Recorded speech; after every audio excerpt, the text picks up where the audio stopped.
Nia, the university beauty who was suspicious of the male students. In the vibrant, sun-soaked city of Banabos-Zambarla, there was a university called Danka International University of Arts and Sciences that was known for its lively campus life and competitive spirit. Among the sea of students was Nia, a girl who stood out not just for her stunning beauty, but for her rare, enchanting blue eyes, a trait that made her the subject of endless fascination. At 22, Nia was everything people admired: intelligent, graceful, and strikingly beautiful. Yet, she moved through the campus like a shadow, her gaze always averted, her steps quick and quiet. "Hey, have you seen that girl with the blue eyes? What's her name again?" "Nia," whispered a student to his friend as Nia passed by. "Yeah, but she's so strange. Never talks to anyone, especially the guys," his friend replied, watching as she disappeared into the library. Nia heard their words, but she kept walking, her heart pounding. She didn't want the attention. She didn't want the stares. And she certainly didn't want to deal with the men who seemed to follow her with their eyes wherever she went. To them, she was a mystery, but to herself she was a prisoner of her own fear.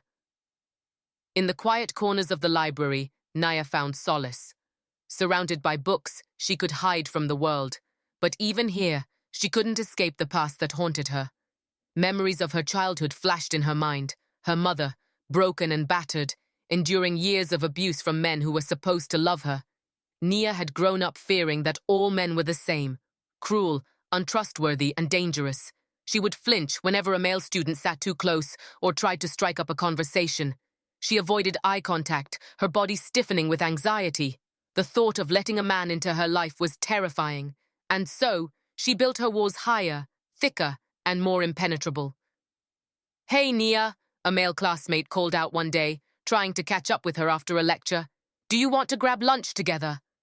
Nia's stomach knotted with panic. She mumbled an excuse and hurried away, leaving him standing there, confused and rejected. "Why is she like that?"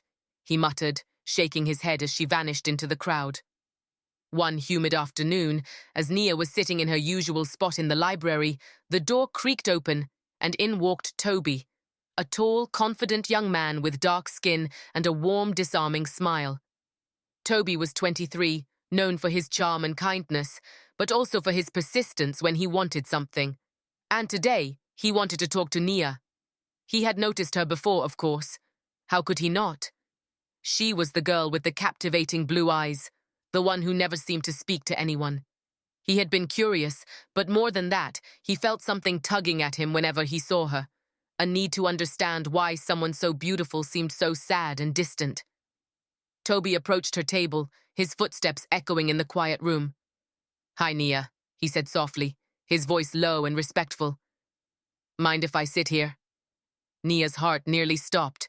She looked up, her blue eyes wide with surprise. For a moment, she thought of fleeing, but something about Toby's presence was different. He wasn't like the others. There was no arrogance in his voice, no ulterior motive in his gaze. She hesitated, then nodded, allowing him to sit. Toby didn't push her. He didn't bombard her with questions or try to impress her with stories. Instead, he simply sat there, reading his book, letting Nia grow accustomed to his presence. Days turned into weeks, and slowly, Nia found herself relaxing around him. "Do you always read alone?" Toby asked one day, his voice breaking the comfortable silence between them. Nia looked up, surprised by the question. She paused before nodding. "Yes, I prefer it that way." "Why?" Toby asked, his tone gentle, without a hint of judgment. Nia hesitated, then shrugged, unsure how to explain the fear that had controlled her life for so long. "It's just easier," she said, her voice barely audible. Toby didn't press her further, but from that day on, he made it a point to join her whenever she was alone. He shared stories about his life, his family, his dreams, and little by little, Nia found herself sharing pieces of her own story, small pieces at first, but enough to start breaking down the walls she had built around her heart. One evening, after spending hours together in the library, Toby turned to Nia, his eyes serious. "Nia, why do you always keep everyone at arm's length, especially men?" Nia stiffened, her heart racing. She had been dreading this moment, but she knew it was inevitable. Toby had been so patient, so kind, and she didn't want to push him away like she had done with everyone else. But could she really trust him? I'm afraid, she admitted, her voice shaking. I've seen what men can do. My mother, she suffered so much, and I just can't go through that. Toby's eyes softened, and he reached out, gently taking her hand. Nia, not all men are like that. I'm not like that. I would never hurt you. But I understand why you're scared, and I'm not going anywhere. I'll wait for you to trust me, as long as it takes. After Toby's confession, Nia found herself grappling with conflicting emotions. She wanted to believe him, wanted to let go of her fear, and embrace the possibility of love. But every time she looked into his kind eyes, the old doubts and memories resurfaced. She couldn't shake the feeling that something would go wrong, that if she let herself love him, she would only end up hurt. But then, one evening as they walked by the campus lake, the sky ablaze with the colors of sunset, Toby stopped suddenly, turning to face her. Nia, I need you to know something, he said, his voice thick with emotion. I've fallen in love with you. I didn't plan for it to happen, but it did. And I'm terrified that you're going to walk away because of your fear. Nia felt her breath hitch. She had never been confessed to like this, so raw, so real. Her heart pounded in her chest as she searched his eyes, looking for any sign of deceit. But all she found was honesty and vulnerability. Toby, I'm scared, she whispered, tears welling up in her blue eyes. But I think I love you too. In the days that followed, Nia found herself battling her fears more intensely than ever. Loving Toby was terrifying. What if he changed? What if he became like the men she had seen in her mother's life? These thoughts plagued her, making her second-guess every moment they spent together. She began to pull back, retreating into the safety of her solitude, convinced that distancing herself would protect her heart. Toby noticed the change immediately. The light that had begun to return to Nia's eyes was dimming again, and she was withdrawing into herself. He didn't want to lose her, but he also knew that pushing her would only make things worse.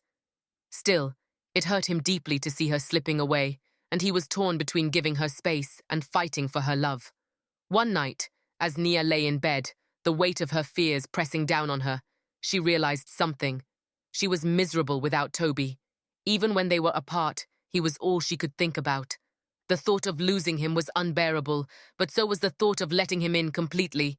She was stuck in a battle between her past and her future, and it was tearing her apart. It was a stormy night when Nia's internal battle reached its climax. The rain pounded against her window, mirroring the turmoil in her heart. She had been avoiding Toby for days, afraid that if she saw him, she would break down and reveal just how scared she was. But as she lay there, listening to the storm rage outside, she realized something. She was more afraid of losing Toby than of letting him in. With a surge of determination, Nia grabbed her coat and ran out into the storm, the rain drenching her as she sprinted across campus. She didn't stop until she reached Toby's dorm, her breath coming in ragged gasps as she knocked on his door. When he opened it, his eyes widened in shock at the sight of her, soaked, shivering, and with a look of desperation in her eyes. "Nia, what's wrong?" Toby asked, pulling her inside, his concern evident. "I don't want to be afraid anymore," Nia blurted out, her voice trembling. "I don't want to lose you because of my past. I love you, Toby. I'm scared, but I love you." Toby wrapped Nia in a warm embrace, holding her close as she trembled against him. "You don't have to be afraid, Nia," he whispered, his voice steady and reassuring. "I'm here and I'm not going anywhere. We'll face your fears together, one step at a time. You don't have to do this alone." Nia buried her face in his chest, feeling the warmth of his body seep into her own, calming her storm of emotions. In that moment, she realized that she had found something she had never known, a love that was patient, kind, and true, a love that could help her heal, if only she let it. They kissed for the first time that night, a tender, lingering kiss that spoke of promises and new beginnings. The storm outside continued to rage, but inside, Nia felt a calmness she hadn't felt in years. The walls around her heart were finally beginning to crumble. From that night on, Nia's life began to change in ways she had never imagined. With Toby by her side, she no longer walked with her head down, afraid of the world. She still had moments of doubt, but they were fewer and farther between. Toby's unwavering support gave her the strength to confront her fears, to open her heart to the possibility of a future filled with love and happiness. They became inseparable, their bond growing stronger with each passing day. Toby encouraged Nia to step out of her comfort zone, to engage with others, and slowly she began to blossom into the woman she was always meant to be, confident, loving, and free. The other students no longer saw her as the distant beauty who kept to herself. They saw her as someone who had overcome her fears and found her place in the world. And Nia, for the first time in her life, felt truly seen, truly loved, and truly happy. The darkness of her past was slowly fading, replaced by the warmth of a love she had never thought possible. She had found her light in Toby, and with him, she was ready to embrace the future, no matter what it held. In fact, she was even ready to present her newfound friend to her mother, who was now beginning to seriously worry about her daughter's introvert behavior, especially towards males.